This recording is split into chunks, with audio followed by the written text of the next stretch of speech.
Dalam sebuah hadis yang dikeluarkan Imam Bukhari di dalam sahihnya, hadis ini dari sahabat Auf ibn Malik radhiyallahu an. Ketika itu dia mengatakan, aku menemui Nabi sallallahu alaihi wasallam pada peperangan Ghazwah Tabuk, perangan Tabuk, dan ketika itu Rasul berada di tendanya yang terbuat dari kulit.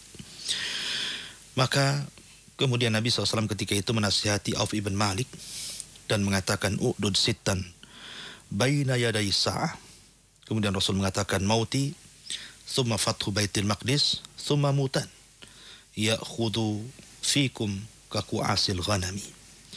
Kemudian Nabi mengatakan, perhatikan 6 perkara sebelum terjadi kiamat besar. Kemudian Rasul mengatakan, yang pertama kematianku, yang kedua pembebasan Baitul Maqdis, dan yang ketiga, ini yang kita akan bahas, adalah mutan. Kematian dalam jumlah yang sangat besar dalam satu waktu, seperti virus dan wabah yang pernah mengenai binatang-binatang ternak, kata Rasulullah. Artinya bahwa Nabi menyebutkan ini tanda dari tanda-tanda kiamat kecil, bukan tanda dari tanda-tanda kiamat besar. Akan terjadinya wabah yang akan mematikan dalam satu waktu dalam jumlah yang banyak. Dan ini pernah terjadi di zaman Amirul Mukminin Umar bin Khattab radhiyallahu an, dalam peristiwa wabah yang pernah terkena kota Amwas yang kemudian menyebar ke kota-kota yang lain yang ada di Persia, sehingga ribuan bahkan orang-orang mulia sekelas Abu Ubaidah bin Jarrah, kemudian juga Mu'ad bin Jabal, Bilal bin Rabah juga terkena wabah taun Amwas. Bahkan sahabat ada yang mengatakan sampai 25.000, ada yang mengatakan sampai 30.000 yang meninggal dalam wabah itu. Maka kita saksikan hari ini juga terjadi lagi.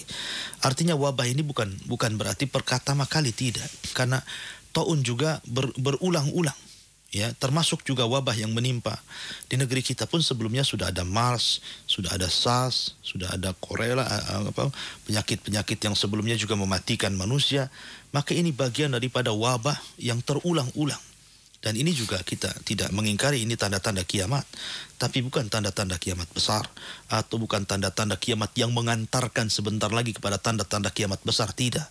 Ini bagian daripada tanda-tanda kiamat kecil, di mana tanda-tanda kiamat kecil itu akan datang dan hilang, akan datang dan hilang. Maka kita yakin bahwa wabah ini juga akan hilang, ya, lambat laun akan hilang, karena ini bagian daripada tanda-tanda kiamat, ya. Akan tapi kalau ingin mempercepat bahwa wabah ini terangkat, maka Nabi SAW sudah memberikan solusinya agar kita kembali kepada Allah, bertobat. Sebagaimana kita mengenal kisah Nabi Yunus alaihi salatu wassalam, ketika Nabi Yunus alaihi salatu wassalam berdoa untuk ditimpakan adab kepada kaumnya sebelum 3 hari, akhirnya Allah Subhanahu wa taala hampir-hampir mengirimkan azab itu, dan mereka menyaksikan dengan kedua mata mereka, tapi kemudian mereka bertobat kepada Allah Subhanahu wa taala. Akhirnya azab itu Allah angkat kembali dan tidak jadi ditimpakan kepada kaumnya Nabi Yunus alaihi salatu wassalam. Maka bertobatlah kepada Allah Subhanahu wa taala. Wallahu a'lam.